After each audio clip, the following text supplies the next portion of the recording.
Dinatna ng aming team si Ronnie na naghuhugas ng pinggan sa kanilang tahanan sa Maynila. Maya-maya, kumilos na siya, paakyat sa kanilang hagdan. Dito, napansin agad namin ang diferensya. Putol ang kanyang mga paa.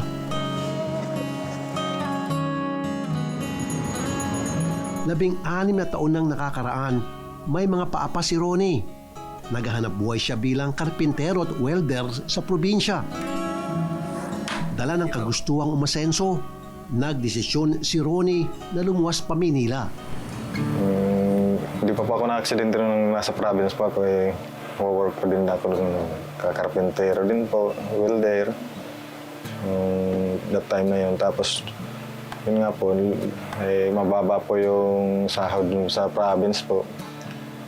Naisipan ko po lumuwas ng Maynila nun para dito po mag-apply ulit ng trabaho. Sa Maynila, agad na nakuha bilang driver si Ronnie. Mahirap pa rin.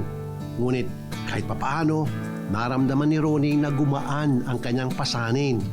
Unang pasok ko po sa Maynila din ng truck driver. Sa Los Cargo po muna ako napasok nun. Then humina po yung biyahe namin nun. Tapos lumipat ulit ako ng company po. Pangalawang company din para. Yun na nga po ng container van po yung pangarga namin. Hanggang noong February 3, 2009, biglang nagkaaberya ang minamanayong truck ni Ronnie.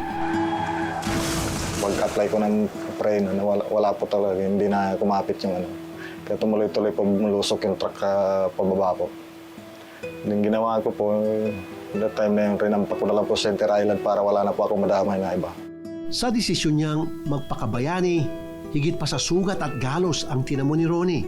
Nung aksidente na po ako nung that time na yun, tagal pa po kasi ako na-rescue nun eh.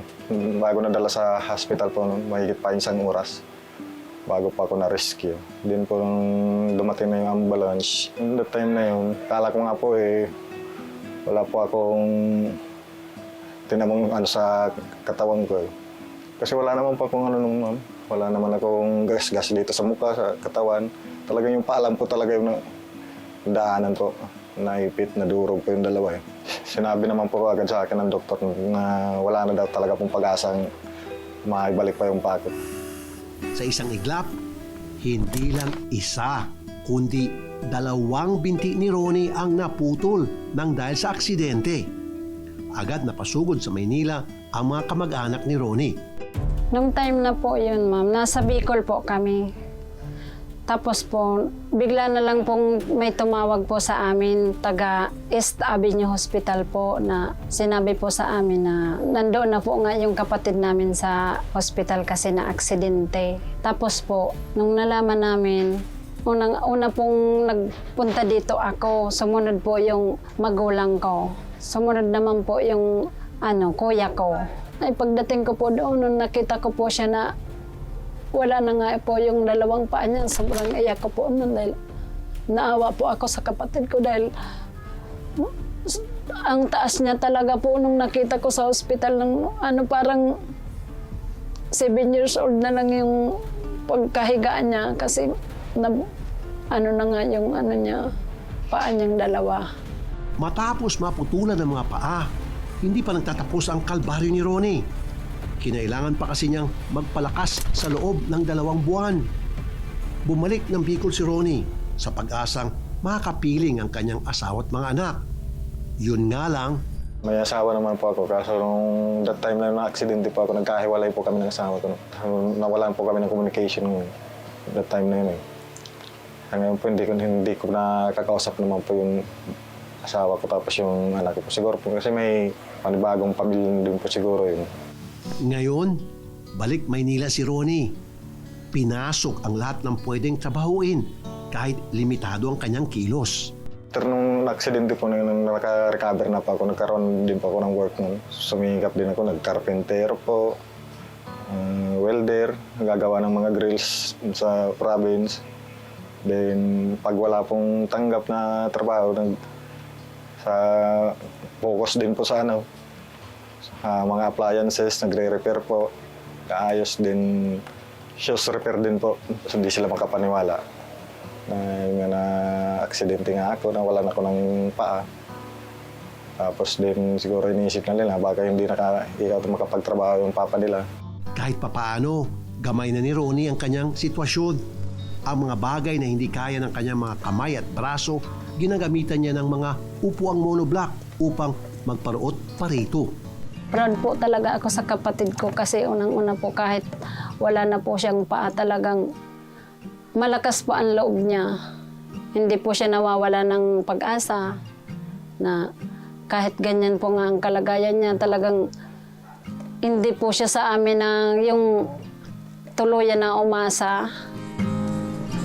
Alam ni Ronnie na sa kondisyon niya ngayon, mahirap ang kanyang inaasam. Subalit, tiwala pa rin siya na balang araw, masisilaing muli ang kanyang mga anak. Nagpapalakas po sa akin ng loob yung dalawa ko pong anak. Kaya that time hindi po ako nawawala ng pag-asa.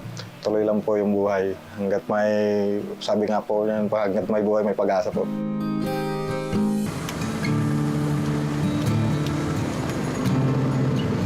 Kupas na ang litratong ito na hawak-hawak ni Ronnie kahit saan siya magpunta. Halos hindi niya ito binibitawan. Ito na lang daw kasi ang kanyang pinanghawakan sa dalawang anak na nawalay sa kanya mula nung maputulan siya ng mga paa. Ang kapatid niyang si Alma, hindi mapigilan ang sarili na mahabag. Nalungkot naman po kami sa nangyaring yun. Kaso naman po, naintindihan mo naman po yung mag-iina kasi siguro po nung gustuhin man nilang umuwi sa Bicol, siguro po naisip din nila na paano na kaya sila masusuportahan kasi yung unang-una, yung kapatid namin nga wala ng paa, hindi na makapagtrabaho ng maayos. Yun siguro po ang naisip nila, kaya po yung hindi na po sila sumunod doon sa kapatid ko. Bit-bit ni Ronnie ang larawan ng pumasok sa simbahan para magdasal. Isa lang naman ang lagi niyang panalangin, ang mayakap muli ang dalawang mga anak. That time po yung galing pa ako ng Quiapo Church po noon, ma'am.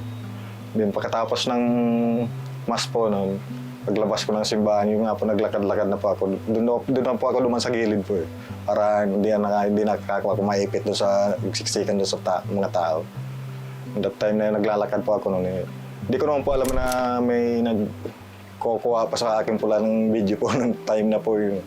Nalaman ko lang po yun, yung may lumapit sa akin pong Good Samaritan din pong nakapagsabi sa akin na yun nga daw po, nasa TikTok nga daw po yung video at nag-viral na nga po. At sa pamamagitan ng mga bidyong ito ni Ronnie, nakarating sa inyong lingkod ang kanyang kwento.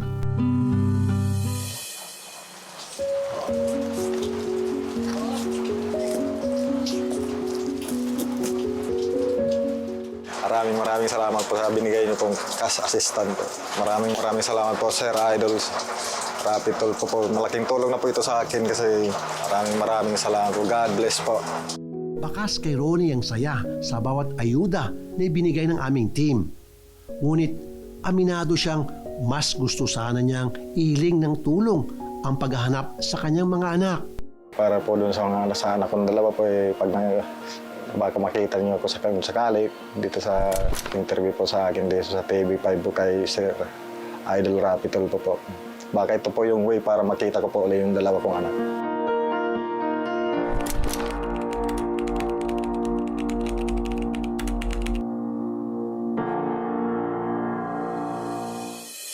Kung napapanood mo na ito ngayon, yes lang naman na pakita mo naman sa akin ka yung dalawang bata. Yung laro ni Bakas Vlog. Makita ko lang yung dalawang natin. Masaya napapanood naman natin. Yes lang po.